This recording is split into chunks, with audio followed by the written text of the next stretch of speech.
So it is. So we are in the middle. We're on actually the back half of our series based on Jeff Foster's book, The Deepest Acceptance.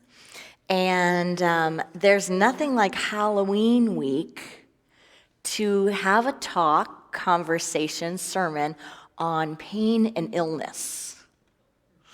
I had terrible dreams last night. I had nightmares all last night, and I stopped watching scary movies a long time ago so that I could let go of that. But in between Halloween and talking about this pain, I had these craziest dreams, and I won't go into them now, but they were like old school, could be a terrible movie that you don't want to see.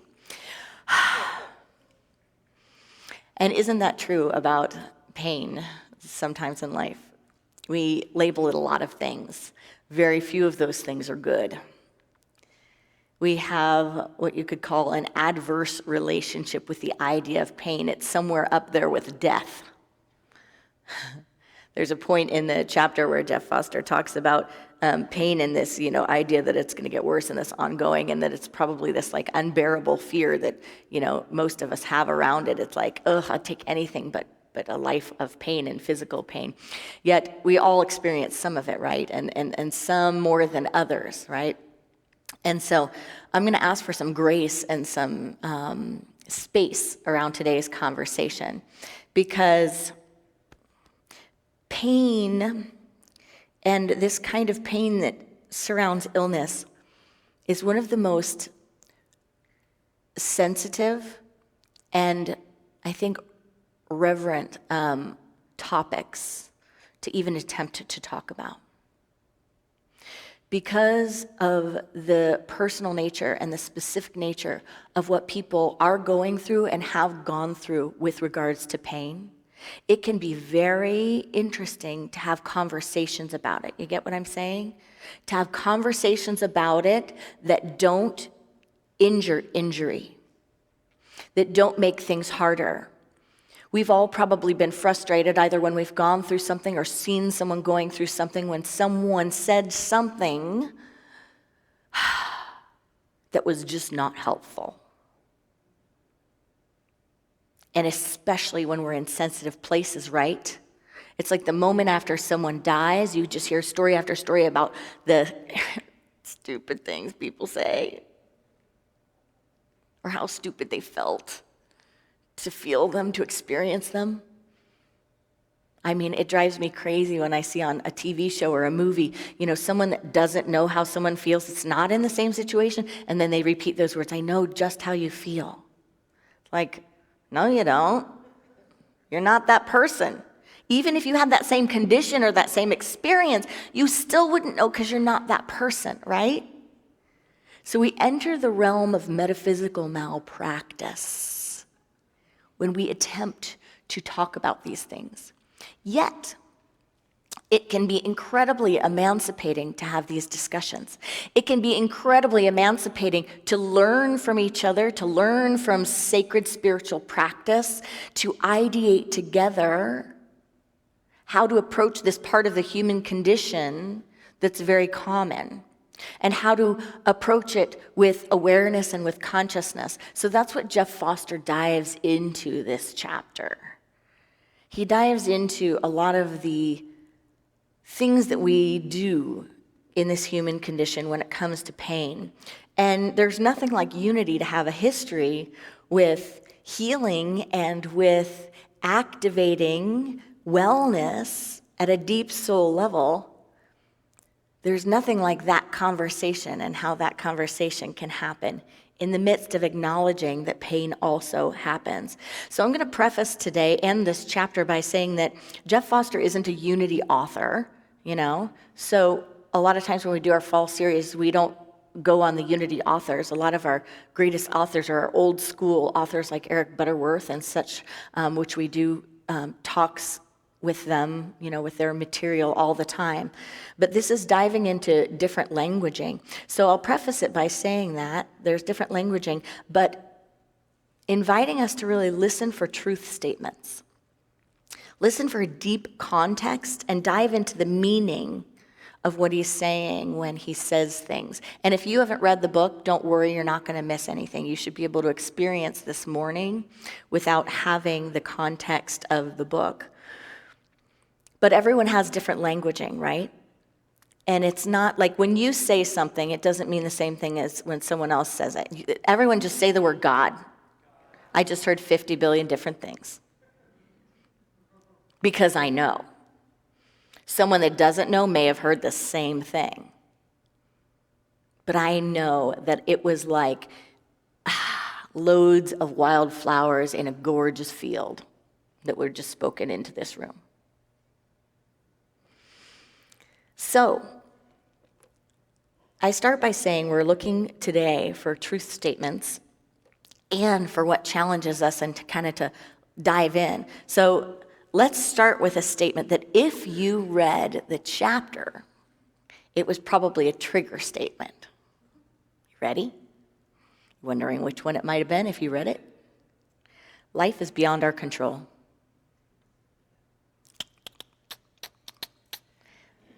Life is beyond our control. Now, we're not going to vote today. But wow, that's a statement, huh? Life is beyond our control. In Unity, one of the beautiful ahas that people have when they come to Unity, that they go, like when I went to the Unity of Boulder in Colorado, I just kept going back and back and back like an addict because I was like, I didn't know I was doing that. And that was creating this. And this feels so much better. This is where I've wanted to be, but I didn't even know that I was doing that. Well, that doesn't sound like it lines up with the life is beyond our control, right? That sounds like there's a lot of control. We talk about victim mentality, and I used to give this description to my little brothers when I would see them struggling with anything. I'd say, it's like being in a car, and when you're a victim, you get out of the driver's seat, and you sit in the passenger seat, and you just whine. And you may have valid reasons. You may be right. All of these other things around it, not arguing with any of that, but you have no control. You have no power. And when you sit over here, you leave whatever the pain body is to be driving or whatever chance is to be driving. And so it's important to get out of that and sit in the driver's seat. Unity kind of prides itself on change your mind, change your life. Meditation, affirmation, and prayer do these things. The law of mind action, that our thoughts create our good. A growing awareness about our co-creative ability. So when you hear words like life is beyond our control, you might get triggered.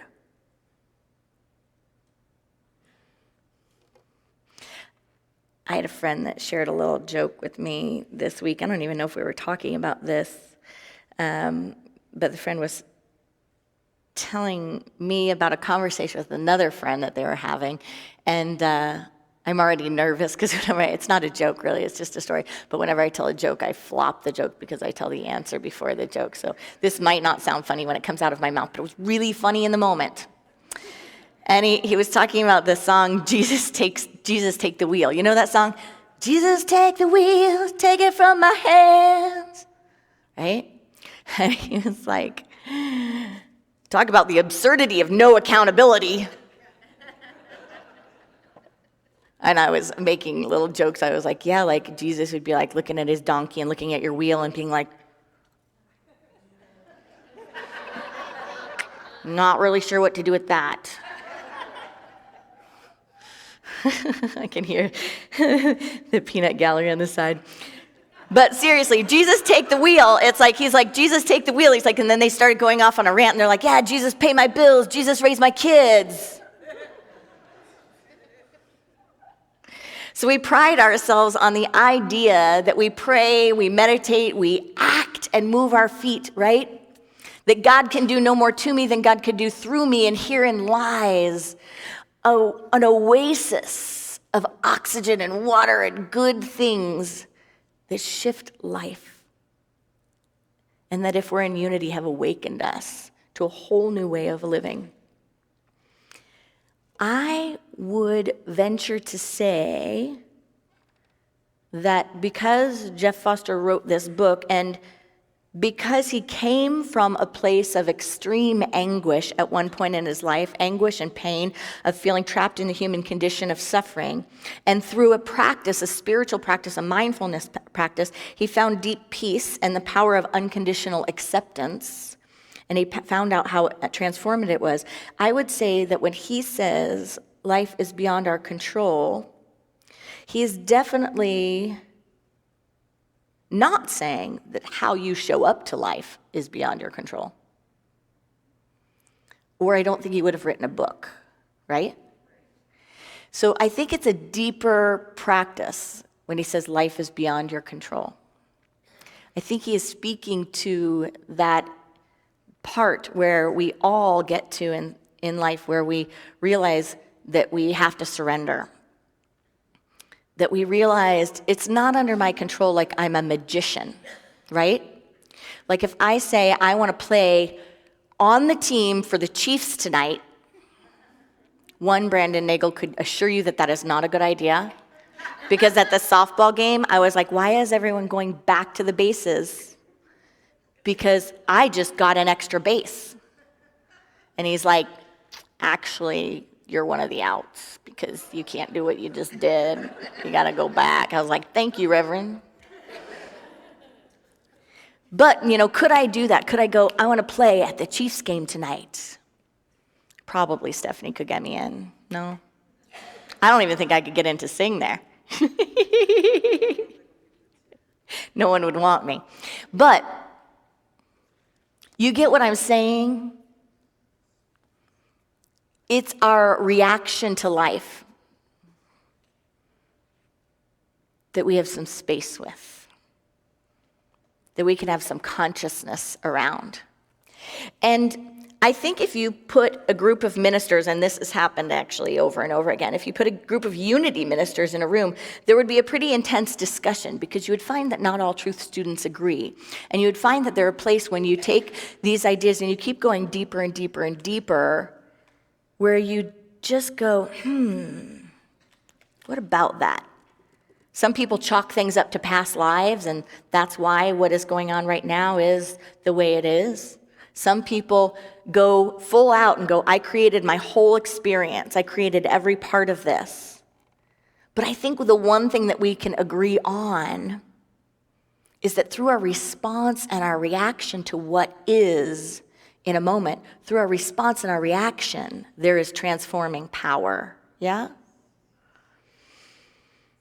I would love to ask Charles Fillmore and Myrtle Fillmore some questions on this topic. My thought is that they would urge us not to burden ourselves with how something got there as much as looking at how we can respond to it. And even looking at Myrtle's awakening and Charles' awakening as far as the healing of their condition, and I could be corrected here, but I remember Myrtle talking a lot about her old responses to tuberculosis and to the physical body and the physical condition versus her new awakened responses. So her old responses of thinking and believing in a consciousness that her body was frail, that it actually could be harmed in any way, that they were actually weak organs and muscles and tissues and bones and all these things, and then having the awakening that, oh no, they're vibrant, they're alive, they're full of life. There is no opposite to the life that is in them. But I don't remember her going into diatribes about how she got tuberculosis and what she did to create the tuberculosis, or what Charles Fillmore did to create a short leg. If you don't know this about him, he had a shorter leg. And it's possible that he did, because he could have said, I did something in some other lifetime, and then here we go. But it was about how to respond, how to use spiritual practice and truth principles in the midst of what one is experiencing as what is. How to use it in the midst of the pain. Because it just takes having one friend that has gone through or is going through some sort of diagnoses to realize how unhelpful it can be to have a concept of, look what you did to create this. That doesn't feel in line with healing vibrations, does it? Yet, on the same note, Many of us have gotten incredible insights using Louise Hay's material in her books, right? And saying like, oh my gosh, I've been having this knee problem and I'm not moving forward in my life and da-da-da, and oh, it's gone. But that talks more about getting out of something, doesn't it? It talks more about being with something, an opportunity that's there, right? So it's interesting. We're on like interesting ground here. And I don't claim to have all of the answers, but I do believe that there is more power in asking how and what do I do with something than asking why is it here in the first place. And I do believe that there is something in this statement, life is beyond our control. And again, you even hear it and it goes, but there's, a discomfort to be present to with that. In sacred scripture, the master teacher, as the story goes, had 3 temptations from the devil. 3 temptations. And you can think about that 3 temptations from illusion, 3 temptations from separateness, 3 temptations from ego.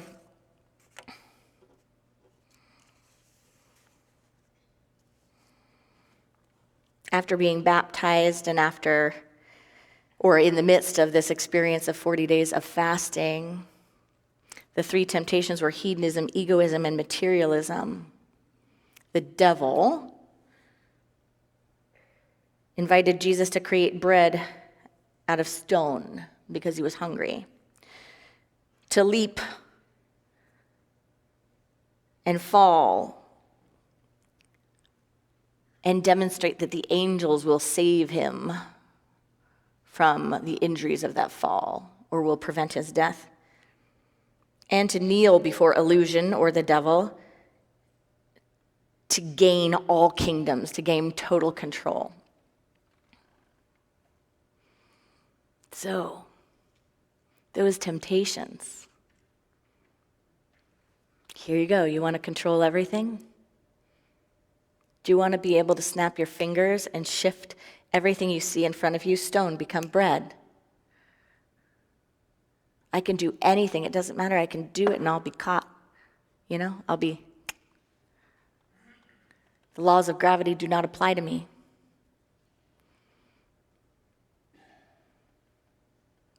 And did the master teacher take him up on any of them?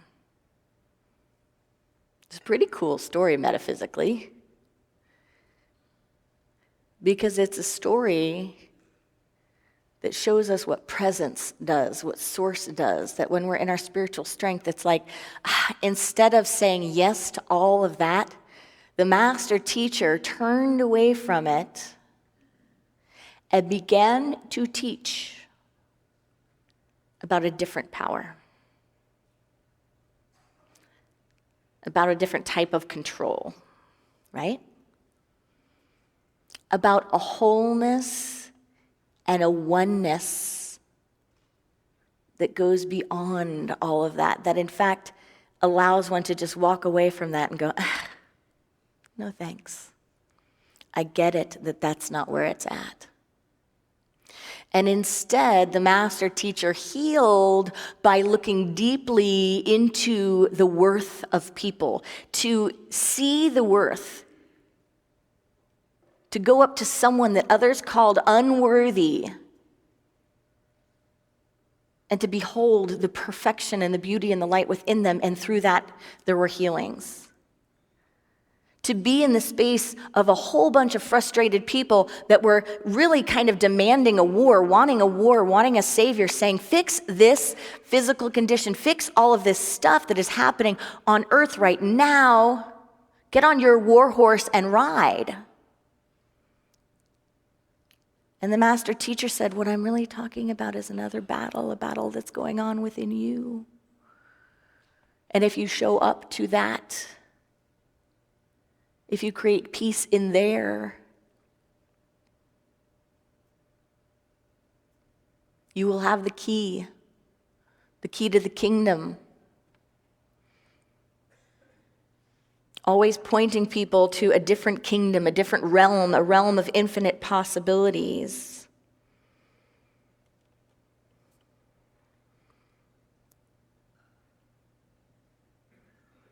The master teacher taught that this is not a war of killing, that it's not about changing everything on the outside. He shifted the teaching to show us that it's about absolute wholeness, the wholeness of you, the wholeness of me, beyond form and beyond what we can or can't control, beyond that conversation of control. In fact, there are even parts where, the idea that Mary couldn't be a teacher, Mary wasn't male, and he's like, I made her a man. I made her male. I'm going to make her male. Don't get over it. Don't worry. She's a woman. I'll make her male. Well, he was not a specialist in transgender surgeries. So we know he didn't do that. But he was getting to the point of our wholeness. She's whole and complete. If that's what you need to see, just know I already see it. She is both male, what you think she needs to be full and complete and worthy, and she is also female. Just let it be done. The wholeness is there.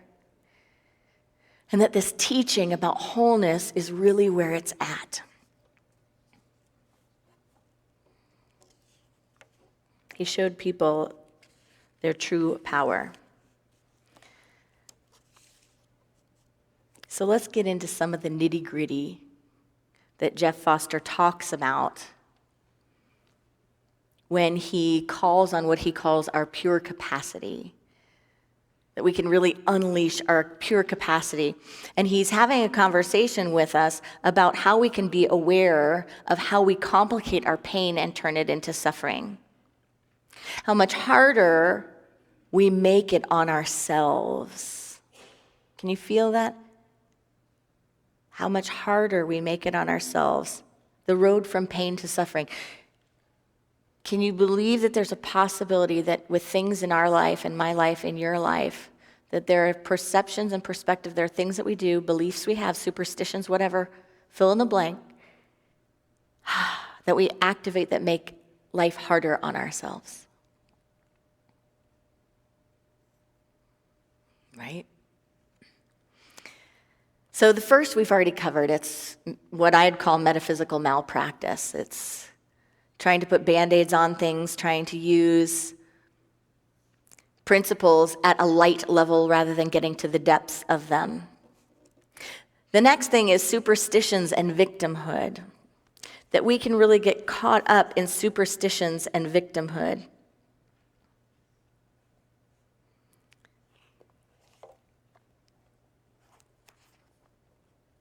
Most of us that have gone through some tough stuff have found that when we're kind of at our maximum of being challenged,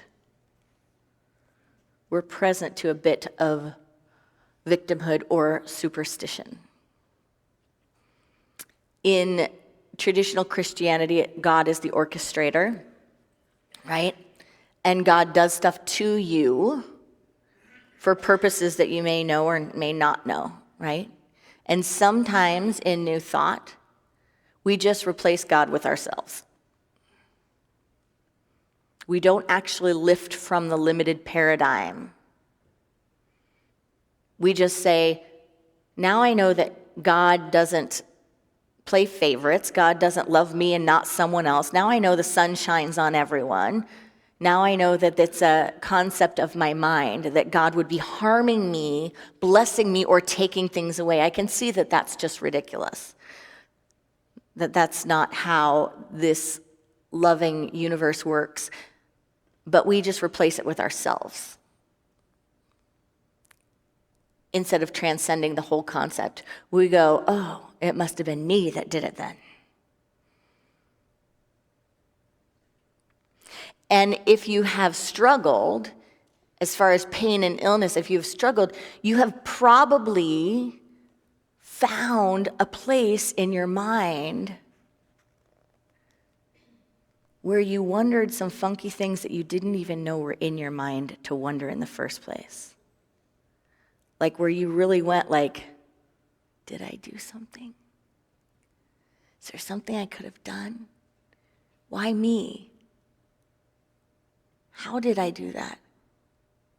How am I unlovable or not whole enough or whatever it is? That I ended up with this, facing this, experiencing this, with someone in my life experiencing this.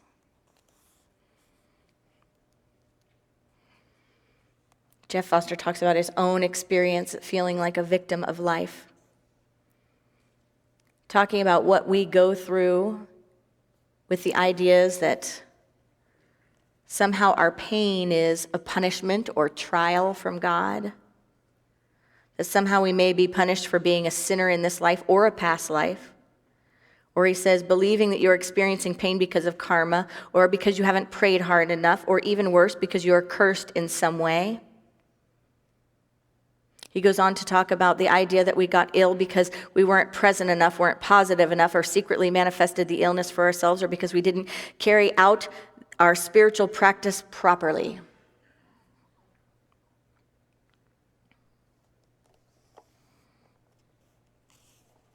But at the bottom of it, he shares with us a statement. We tend to associate pain and illness with incompleteness.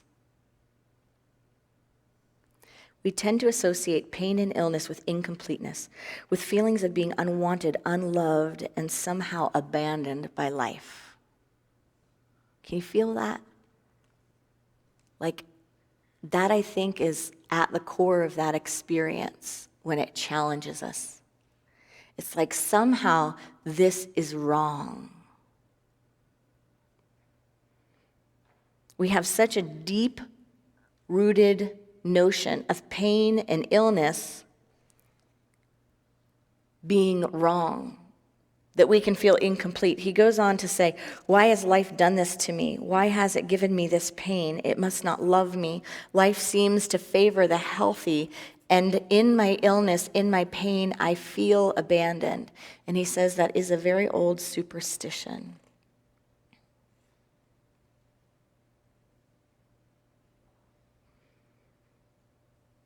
He says that only identities can be sick. Ideas about ourselves, ideas about what should or should not happen, those can break in two. What you are is always one. There's the truth statement. What you are is always one. He talks about how much harder we make it when we engage in the torture of should have been. I should be like this. This is normal, or this is right. My life should go this way. My body should be feeling like this. And how just not helpful that is, right? It's like another layer of pain upon pain. He goes on to how we future pace. That if we were able to be present to what something felt like in the moment, we're always bearing the moment, even when it feels unbearable. He talks about how we're bearing the moment. We're with it. We can handle it in the moment. But we are incredibly creative at future pacing, don't we? I can handle this moment, but I'm not going to be able to handle the next moment. I'm not going to be able to handle it if it gets worse. I'm not going to be able to handle it if it goes down this road. We don't need Halloween to scare us. We do it in our minds all the time. We future pace problem. He gives this analogy of being on an airplane and how when one experiences turbulence, that the mind just goes through the plane going down, right? It just future paces. It just goes right through. Zoom. But for the pilot, right, the turbulence is par for the course. It's just part of flying. It happens all the time. It's not this automatic story. Now, maybe if it got really bad, it would be. But that doesn't serve us. That future pacing is something that we do in the mind to make life harder than it needs to be.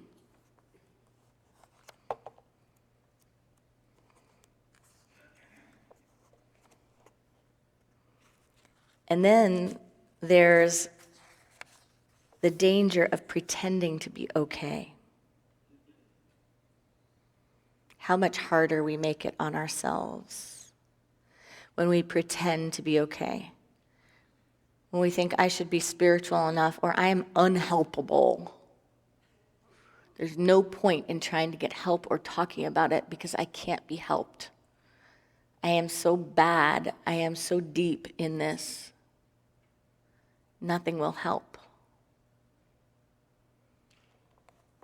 He talks about how our stories about things always make them worse than they are in a moment.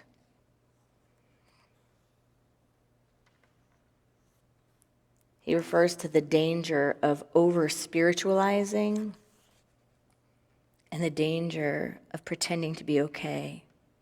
And he shares this about a time in his life. It was not about simply telling myself I was okay when I really wasn't. It wasn't about pretending to be okay. It wasn't about trying to be okay, trying to be spiritual, trying to be peaceful, trying to be anything other than I was.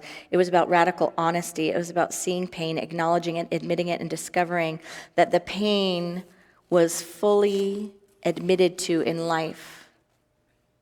In admitting the pain was admitted. It's a dangerous thing when it's hard to even admit our pain that we're in, right? It keeps us isolated. It often leads to one taking their lives. He says that there is a huge misconception, he thinks, for spiritual seekers, that they personally need to be okay with everything that happens. What a huge burden it is to believe that you need to be okay with everything all the time. To have to pretend that you are okay with everything, even when you're not. As I've been saying, he goes on to say, the deepest acceptance doesn't necessarily need you to be okay with the pain. Your okayness with the pain is totally embraced by life. Your not okayness with the pain is totally embraced by life. The deepest acceptance takes you out of the picture. It's a cosmic okayness that goes beyond I'm okay and I'm not okay. It goes beyond the individual sense of feeling okay into the deepest truth, which is a wholeness that is beyond what the relative, beyond what our bodies are doing.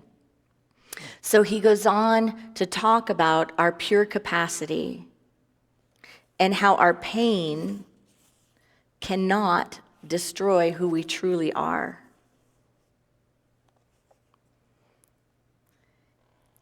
It's in the midst of pain and resisting it that we think it can destroy us.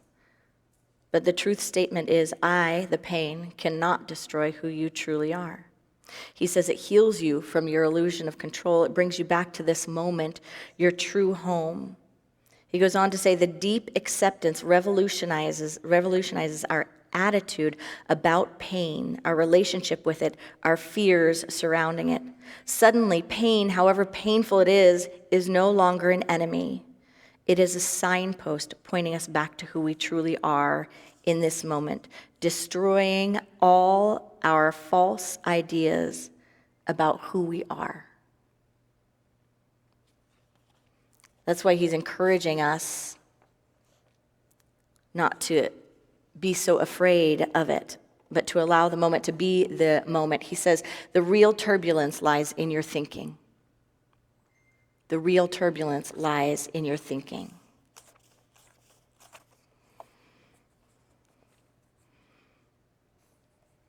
He says, but in truth, you cannot be closer to or farther away from life.